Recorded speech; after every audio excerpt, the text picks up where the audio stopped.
ISU attacked St. Petersburg, Moscow, and the Russian Black Sea Fleet.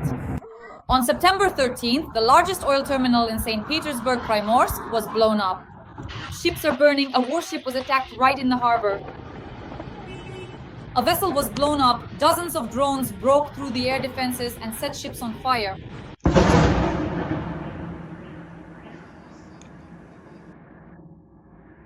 Got it, fuck, damn it. Explosions thundered in Smolensk, Bryansk, and Kursk. Moscow and the Moscow region, St. Petersburg, are in panic. Mayor Sobyanin reported on downed drones, but the chaos is only growing. Maybe it'll at least shut down just in case. Now it's going to hit Lukoil. Yes, near Novorossiysk, Boer Special Forces destroyed another Black Sea Fleet ship. Near Novorossiysk, Boer Special Forces destroyed yet another Black Sea Fleet ship. At Pulkovo Airport, there was a mass cancellation of flights. The cover plan has paralyzed aviation. Russia is in shock. The country is drowning in fire and chaos.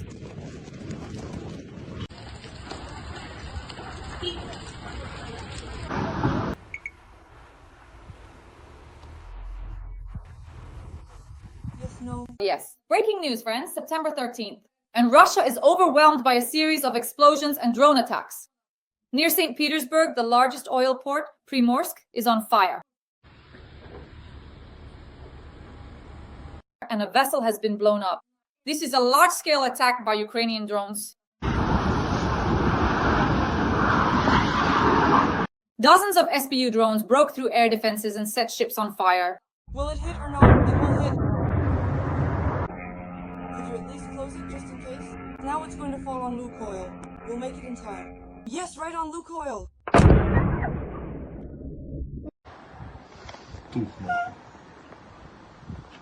Explosions thundered near St. Petersburg, in Moscow, Smolensk, Bryansk, and Kursk. Moscow and the Moscow region are in a panic. Mayor Sobyanin reported that, as usual, he shot down drones with his bare hands.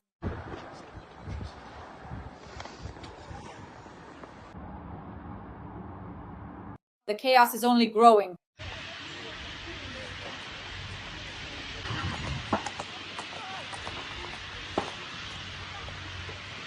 Near Novorossiysk, Boer Special Forces destroyed another ship of Russia's Black Sea Fleet. There are mass flight cancellations at Pulkovo Airport. The cover plan has paralyzed Russian aviation. Russia is in shock. The country is sinking into fire and chaos.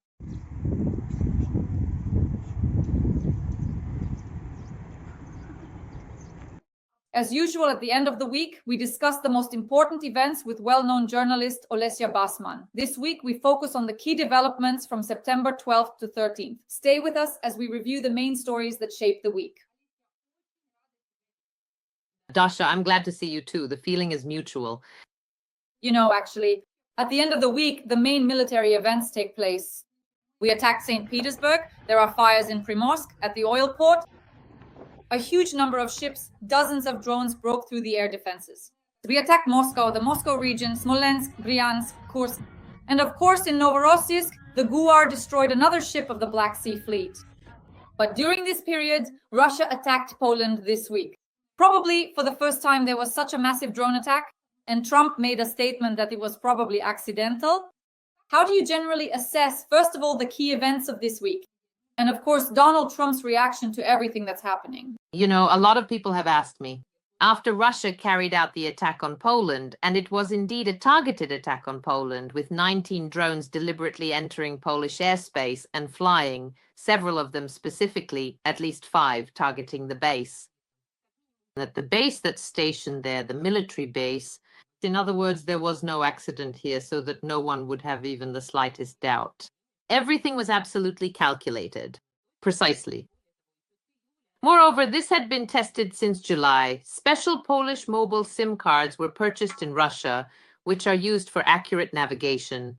So after this attack, many people have been asking me, well, why does Putin need this? That's the first question. Why is he doing this? Does he want to start another war? So is he really about to open a second front with Poland and start conquering, capturing Warsaw, storming it and sending in tanks?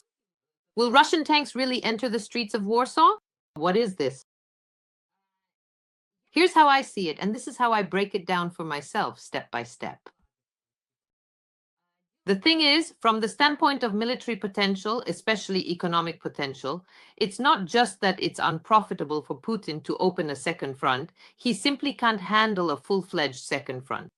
So actually, for Ukraine, it would be quite a story, if Russia, somewhere, not with European countries, not with civilized countries by any means, but, for example, with its dictatorial friends, regimes that help them in the war against us, if they fell out with them. And by the way, that often happens too, because dictators love to quarrel. And opened a second front. For us, that would be a gift, simply because, as we can see, Russia has barely managed to handle even one front for 3.5 years now. So the idea that Putin would go and himself, of his own accord, start another large-scale war, right now, I don't really believe it. What do I believe? What do I think this was?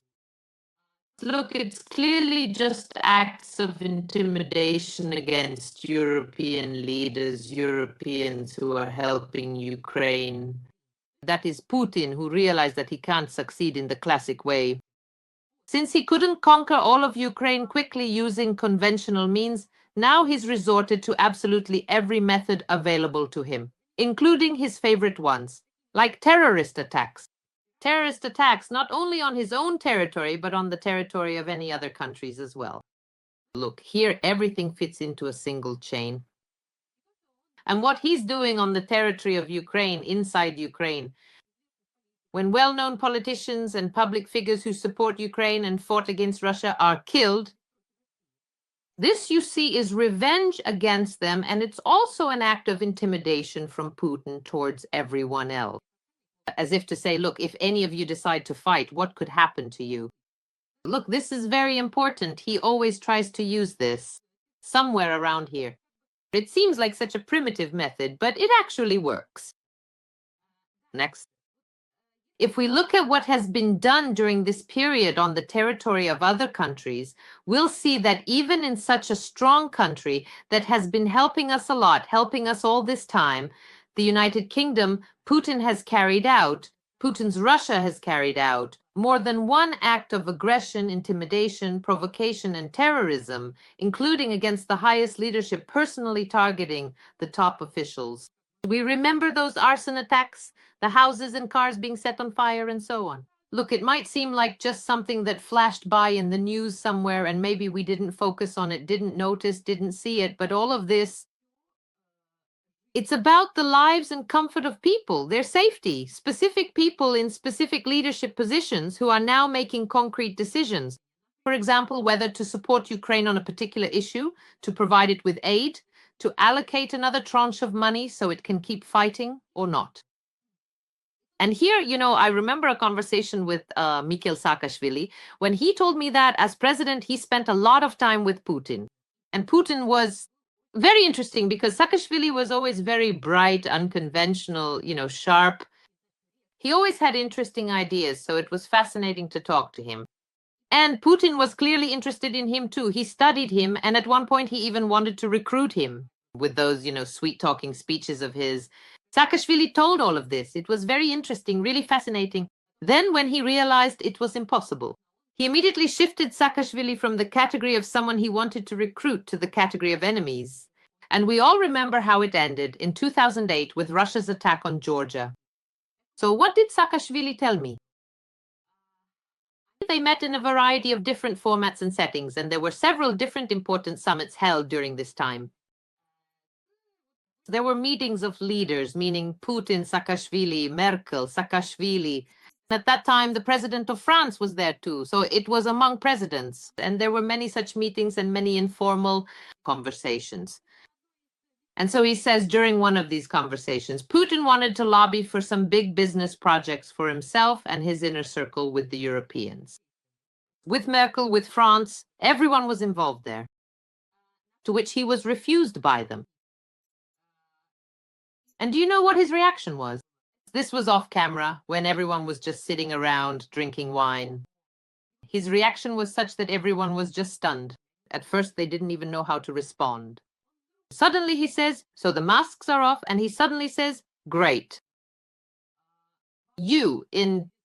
when are your elections? In 3 years? And yours in 4? You won't even be around by then. And because I'll always be here, will make deals with others by then. Well, and you should think about your behavior. Like, how much do you really want to do this and refuse me right now? So basically, right to their faces. He tells them that, well, if you act like this now, I'll do everything to make sure you don't get elected next time, and I'll interfere in your elections because supposedly I have plenty of money. So you see, he was almost, well, openly, practically, blatantly saying this to them. He was throwing all this at them and saying it outright. Well, that's why I think Nord Stream happened. In the end, it worked, and Merkel, in the end, she worked with him. It's all connected there. Either buy them off or intimidate them. What other methods are there to recruit someone on ideological grounds? Well, by now, probably not anymore. I don't really believe in that. But as for those methods, yes, he's used to them working. So you see, with Poland, it's a classic case of trying to intimidate.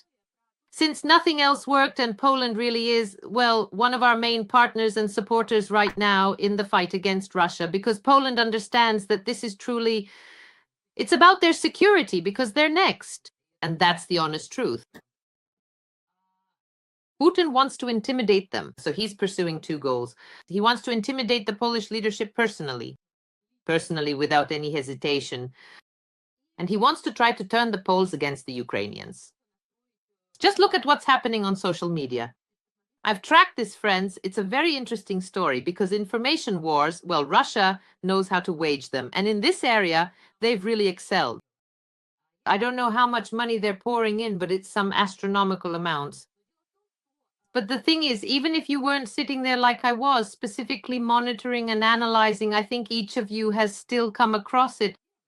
You've probably seen that some Poles have started writing things like, it's all because of Ukraine. We really need to stop helping them. Ukraine should just surrender already. Why won't they surrender? If they surrendered, Russia would leave everyone alone, wouldn't bother anyone, and in general, all Ukrainians should be expelled from Poland. Look, do we believe that there are actually some real Poles in Poland who think this way? Well, of course we believe it. Why wouldn't we? In every society, there are all kinds of people, whether in America, Ukraine, Britain, or even Mongolia. So it's absolutely not out of the question. But just look at the wave of it. It was exactly these kinds of statements that spread across social media.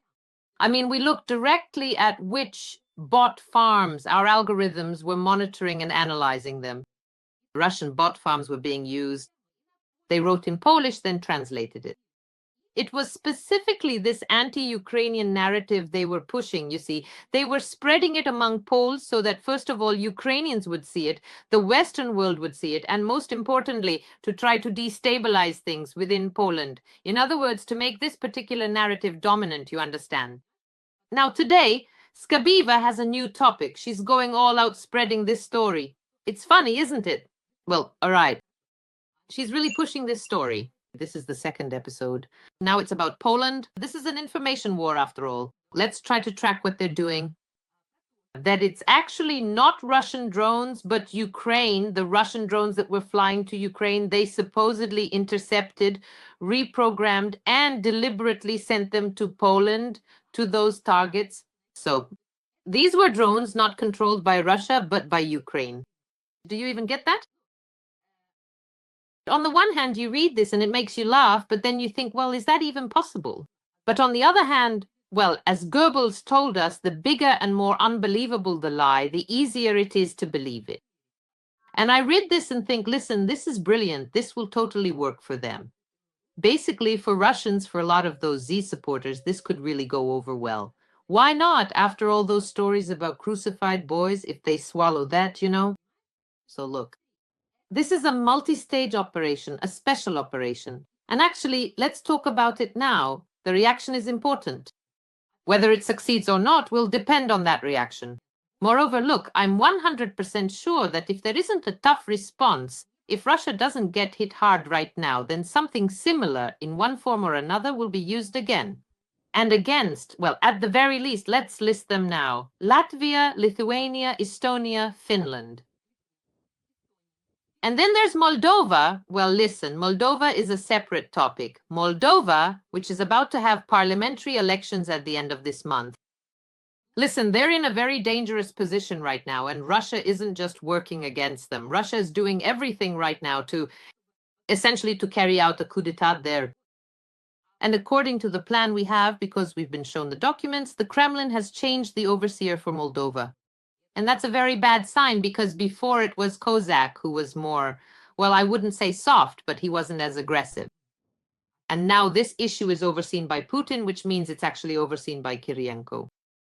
And this is exactly the story about what is very important to them right now. To try to seize power in Moldova. That's exactly what this is about. Moreover, you understand they have these fantastic plans for Moldova right now in terms of if they...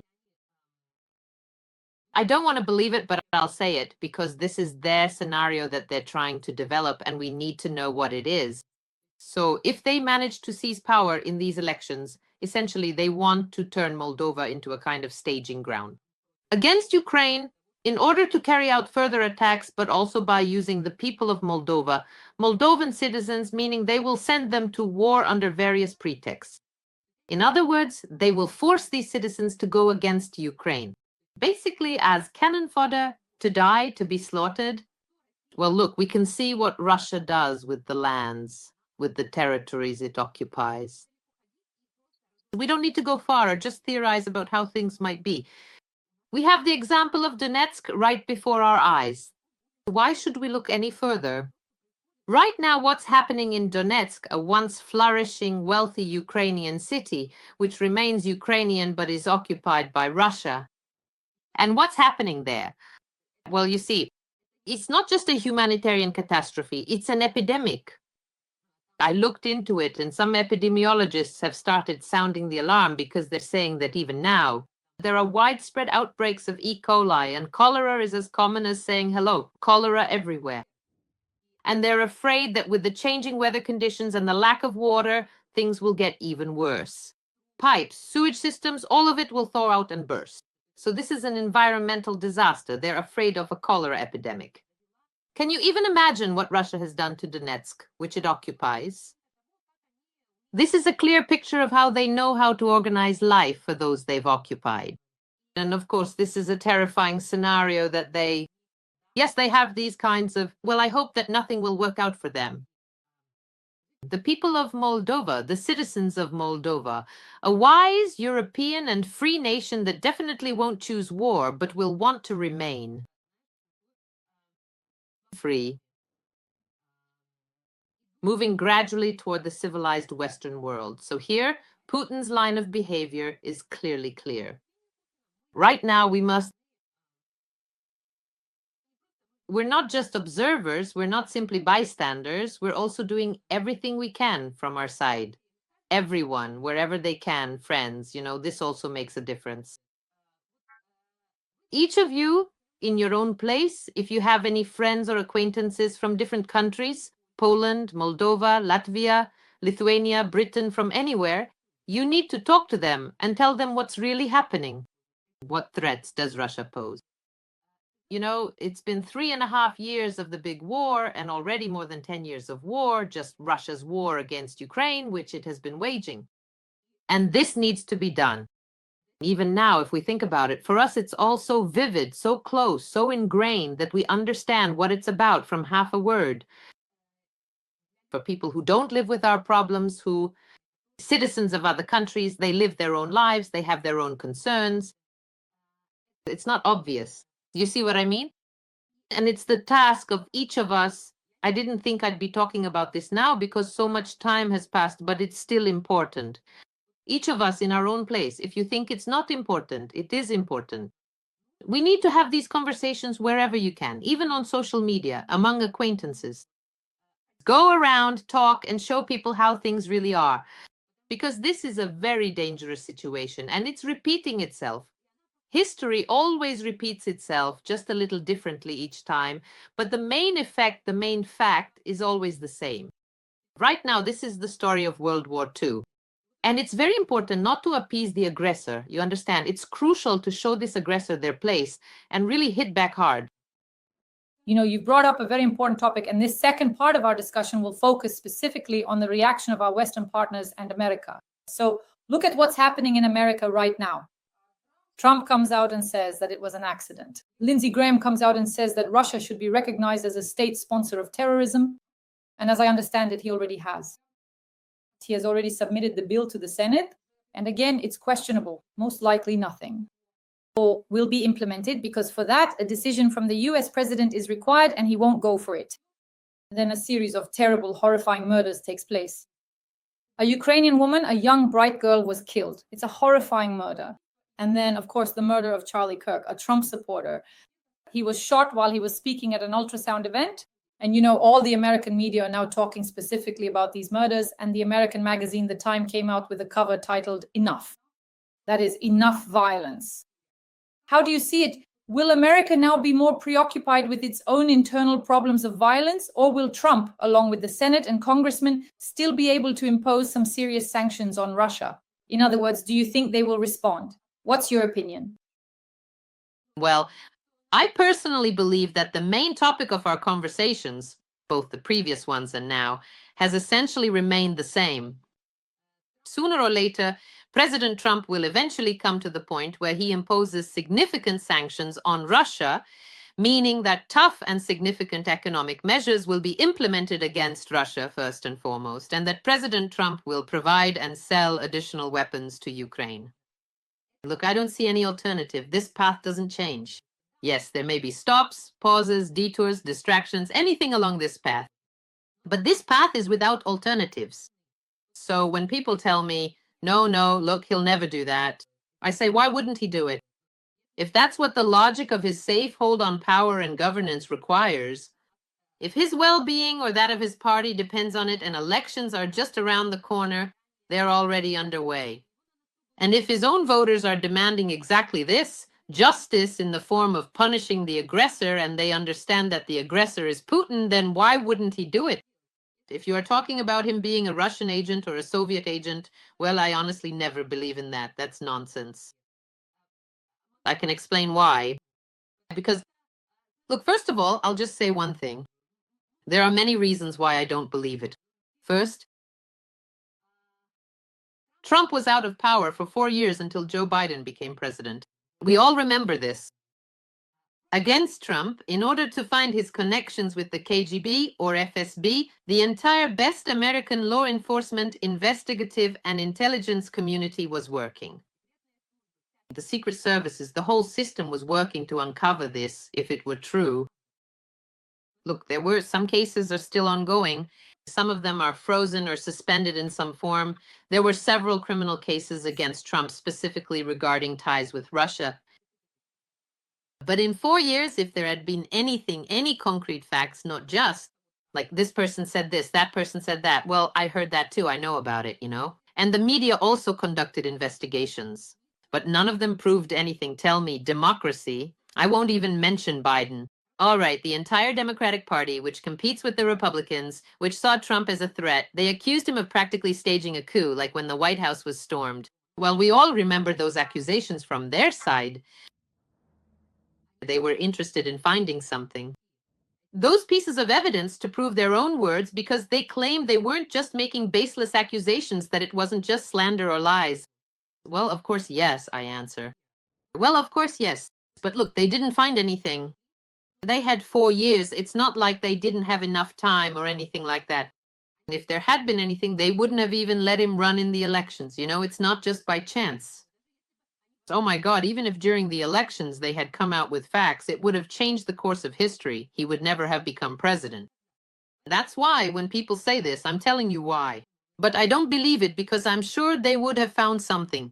So it just doesn't exist. When people from the same camp say, well, Putin has some kind of compromat on him, or he classified some documents about him on purpose, maybe about his family, and is keeping them somewhere. Listen, it's the same thing. To me, it's all just blah, blah, especially since what kind of compromat could there even be on Trump right now? Let's think about it together, friends. You can write in the comments. What kind of compromat could there be that Trump would actually be afraid of? Something that could be revealed right now. Honestly, even if something does come out, first of all, he'll just say, look, AI is working great, Musk. He really did a good job there with his friends. They put in the effort. But you understand that it's fake. Haha. And if it's something related to, I don't know, sexual matters, then on the contrary, he'll come out looking like a winner to part of his electorate, showing off what a macho man he is, you know? I mean, considering that Trump isn't a classic politician, he's cut from a completely different cloth. We know what we're talking about. He built his campaign differently. It's already, on the edge between show business, politics, and business. Everything is intertwined here. For him, this isn't any kind of compromising material. It doesn't work. So I repeat, I believe that Trump will be forced to impose sanctions against Russia. And even if he wanted to, and of course we can see that he did want to, he wanted to trade with Russia, to make money with Russia, and to be friends with Putin. But nothing will work out for him because Putin is constantly interfering with all of this. And as for Putin, I'll tell you as well, no matter how much he tries now, no matter what tricks he uses, look, it's not like this is happening because things are going well for him. All these provocations against Poland are happening for a reason. We need to understand this too, friends. He's stirring things up against Poland and now against other countries, maybe some Western ones as well. There will be more to come. Why is this happening? That's what we started with. Because he can't achieve his main goal, to capture Ukraine with his supposedly strong army. You understand? And this just shows us that he's trying everything he can. He's done all sorts of things. Listen, he even dragged out poor Yanukovych. No one really knows. Half of him looks pumped up, either with Botox or badly done veneers. They wrote something for him on the screen and he was reading it. Well, what effect could there be? Well, zero. Well, some news? Wrote and discussed his appearance. Nobody has ever lost this game, neither in Ukraine, nor in the Western world, nor in Russia. At most, maybe if right now, say Yanukovych, we find out that Yanukovych has arrived in Kyiv, he's been escorted, and he's giving a press conference right at the train station, brought in by train, that's it. Well, that would still attract attention. We'd listen to what revelations he has. He could really tell a lot there. That would still be interesting to us. But everything else just doesn't work, So, look, I think that fundamentally, globally, nothing has changed. Lindsey Graham is absolutely right. Look, he doesn't give up. And he knows why he doesn't give up. Because if not one way, then another, he'll get it done. He'll get his way. That's what he's working toward. Listen, he's actually interested in this. Trump doesn't have elections yet, but his are already coming up in November 2026. And he's building his election campaign on this. Plus, he's a strong man and he wants to win. So without this, in any case, and regardless of the circumstances, thanks to him for that, he will keep doing it, continuing in the same manner. Well, the fact is that today, essentially, there isn't a single, you mentioned enough safety violence, there isn't a single totally safe place on earth anymore. Not even one, no matter where you look. That's true, but it's something all politicians, leaders, and decision makers should really think about very seriously if they're adults, from the point of view of responsibility, ethics, and the future of society as a whole. Because in the world we live in today, safety is a concern that affects everyone, everywhere, and it's a topic that deserves careful, thoughtful consideration from those in positions of power and influence. Well, this issue has been pressing for a very long time. So, what safeguards do we even have to prevent humanity from destroying itself? What needs to be done? How should the system of checks and balances be built?